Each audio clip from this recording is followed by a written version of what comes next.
How's it going, Phozon subscribers? Today is going to be a RU battle that Phozon had against Crimgan, and I guess Phozon's doing like a guest narration week thing. But yeah, hi, I'm Leo. Anyways, looking at the team preview, looking at threats on her opponent's side of the field, Nidoqueen and Excavalier seem to be the two main things she's going to have to watch out for, just because Nidoqueen can punch holes, then Excavalier can just come in, go for Mega Horn, and just destroy everything. So those are the two threats I believe she's going to have to watch out for. But yeah, she leads off with Uxie as her opponent leads off with the Drapion. Right off the bat, her opponent just goes straight for the crunch. I guess maybe it's not carrying taunt. I guess he just wanted to get damage off on the Uxie, and obviously he can't get up Toxic Spikes because of Qwilfish. As Phozon gets up a rocks, she then switches into the Qwilfish, which means she might not be carrying the U-turn, or maybe she just doesn't want to reveal it yet. And after the -1, that crunch doesn't really do anything, and then it turns out that her opponent does have taunt, so I don't know why he didn't go for it on the Uxie. I guess maybe he thought Uxie would outspeed him.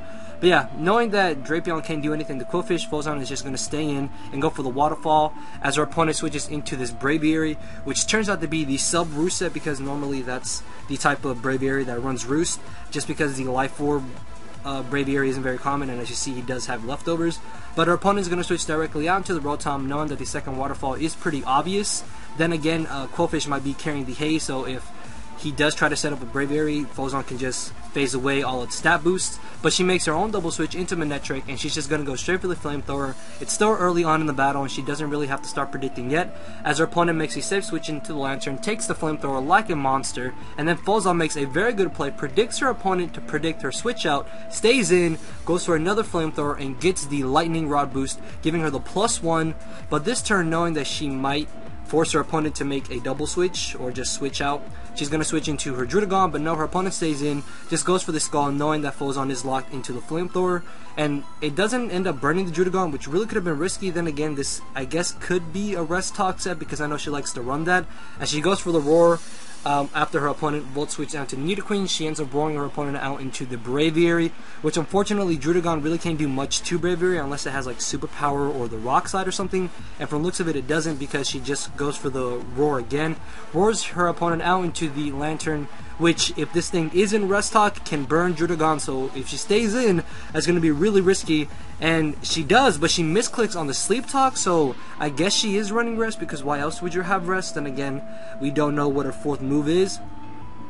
So, not wanting to take an Ice Beam, she decides to switch into her Uxie, which can literally take anything from this Nidoqueen, and she really doesn't have to overpredict. She can just go for the U-turn or go for the Psychic, as she does here, and she gets off a pretty good amount of damage on this Lantern. And normally Lantern don't tend to be a Rest Talk set, even though that set is very viable. Most of them are just Heal Bell and Volt Switch with Scald and Ice Beam, so she doesn't really have to worry about this Lantern more than likely pulling out a Rest out of its pocket.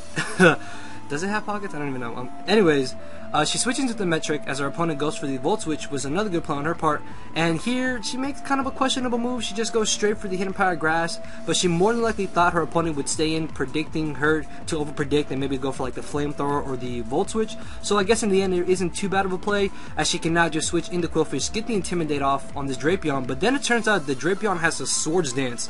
So after +1, this crunch actually does a pretty decent amount of damage to the Qwilfish, as Phozon just gets up a layer of spikes to increase the residual damage she will be getting on her opponent's team upon switching, as her opponent just keeps going for the crunch. And then it turns out that Qwilfish is actually carrying the Pain Split, which you never really see on Qwilfish, but as you can see, it's really viable and really saves the Qwilfish from being knocked out sooner than it would have.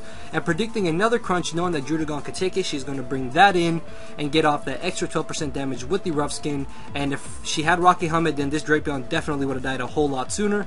But her opponent goes for the taunt, knowing that she more than likely would just go for the Roar, and then because he saw Sleep Talk, maybe he was also predicting the Rest, and I believe she did go for the Rest, which means now she has to go for her fourth move, which turns out to be Dragon Tail. So a dual facing Druddigon, that's actually pretty interesting.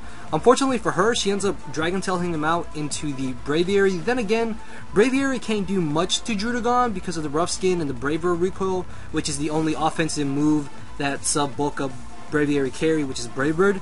But yeah, he's just gonna sub up, and unfortunately for Phozon, the Dragon Tail does not break Braviary's sub, and then she makes a very bad play.